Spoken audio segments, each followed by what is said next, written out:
So today we're going to be covering how to deal with that teacher. You know who I'm talking about, that teacher. Every year I hear one student or another say something like, "I am telling you that Mr. Schadenfreude, the German teacher, just doesn't like me. He just wants to see me suffer." Or, "I'm telling you, Mrs. Loathe hates me." Or maybe even, "My gosh, you guys, Mr. Vitriol just says the meanest things to me." Now, if you can't relate personally to one of those, I know that someone has told you this kind of thing before. Now, I'm not going to just automatically say that you're imagining it and this teacher, that teacher, doesn't like you. Maybe you're right. Maybe that teacher doesn't like you. But let's talk through how to know if it's a you thing or not, and then how to deal with it. So, if you're dealing with a teacher like this, take a deep breath now and try to think through this calmly, because that's the best way to get through things like this. And if you know someone who is dealing with this kind of situation, well, either share this video with them or maybe take notes so you can talk through this kind of situation. So the first question, is it really about you? It might be about you, or it might be about everybody. This teacher is just taking it out on everybody. So pay attention for a couple days, right? Does this teacher say the same type of things to just you, or does he or she basically act the same way to most people? You know, Mrs. Whinge might just be a grumpy person. I mean, right? It's possible. This teacher might just be irritable.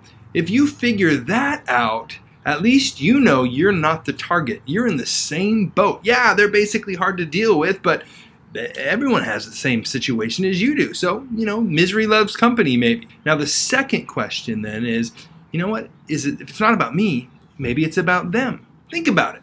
You don't know what's going on with this teacher outside of school. He or she could be having like a total suck time on a personal level. Parent could be dying, or they could be going through a divorce, or their kid could be going through something, and sometimes, you know, in life that stuff bleeds over into the whole teacher thing. I mean, let's be honest, doesn't something sometimes happen outside of school or at lunch or break, and then you go into class and you're just kind of a mess? So now asking this question, though, it takes some perspective, right? It's going to take some maturity, because here's what we have to do. We have to stop thinking about how I'm feeling for a minute and try to understand from their point of view. What's going on outside of school that's making doing school harder, right? That doesn't mean you're going to be able to relate, and you don't necessarily feel sympathy, but at least you can cut them some slack, right? And give them some space, just back off. You know, and you know what? It might not hurt to ask, you know, "How are you doing today?" Or in your own way, say something like, "Have a good afternoon" on the way out, because it can start and end the period with you on a good note, and that's never a bad thing. So why is the relationship a little rough with that teacher? Well, you might be doing something intentionally or unintentionally. You might do something that doesn't bug any other teacher in your day, but this one teacher, for one reason or another, that habit that just pushes their button, or it's a pet peeve. So let's rule out the obvious teacher button pushers, right? If you're always talking when the teacher's talking, or you're making yourself a target. If you have out a phone and you Snapchat when the teacher said all electronics away, well, you're making yourself a target. In other words, if you're doing stuff the teacher has said not to do, and you keep putting that in the teacher's face, then you're going to think that teacher doesn't like you. And you're probably right, because you're doing all this stuff that keeps drawing attention your way. The best solution is don't do that stuff, right? Become a little more invisible. Now, the chances are slim, but it's possible that you're doing things unintentionally that gets on the teacher's nerve. Like your teacher hates purple shoes and you have a pair, or you wear a Raiders jersey and your teacher loves the 49ers. Now, there's not much you can do about those things, except if you find out you're doing these things, you can always avoid doing them in that particular class. So you have to determine, is it something I'm doing or is it not? So let's talk about the top 3 rules then for avoiding conflicts and run-ins with that teacher.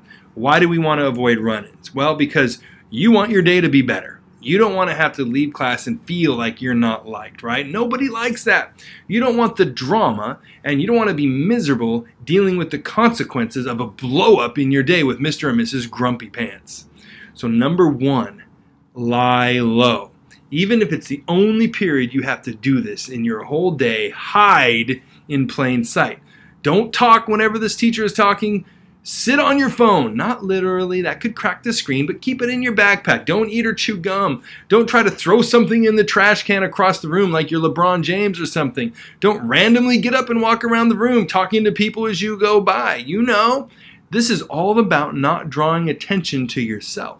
Believe it or not, this is an important life skill. You might have a jerky boss at some point that you just are going to need to avoid, even if it's when you're looking for a better job with a better boss. Just lie low. Number two, don't ever get into it with that teacher in front of the class. Even if the teacher says something to you that ticks you off or it's totally unfair, which it might be, just respond with okay and try to be agreeable.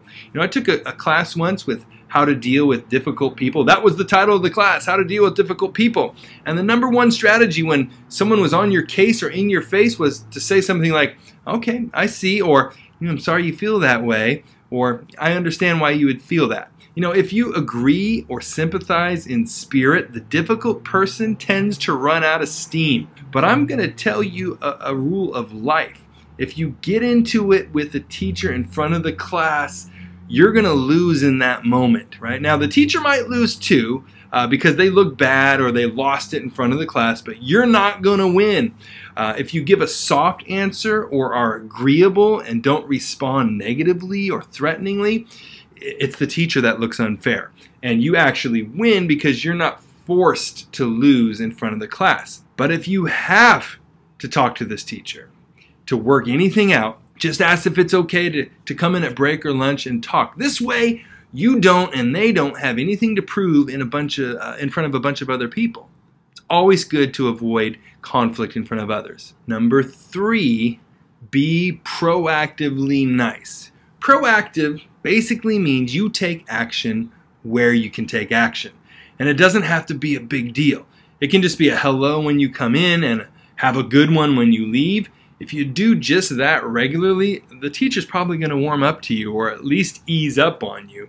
If that teacher ever starts asking you how you're doing back, well, then you know you scored some points and you've made some ground. So after you're sure that the problem is not you in some way and following these three suggestions, you know what? Most situations with that teacher are going to turn around. But there might be a case or two that this thing just doesn't seem to get better and there's a personality conflict where, these ideas just aren't working. It could happen. So how would I deal with that?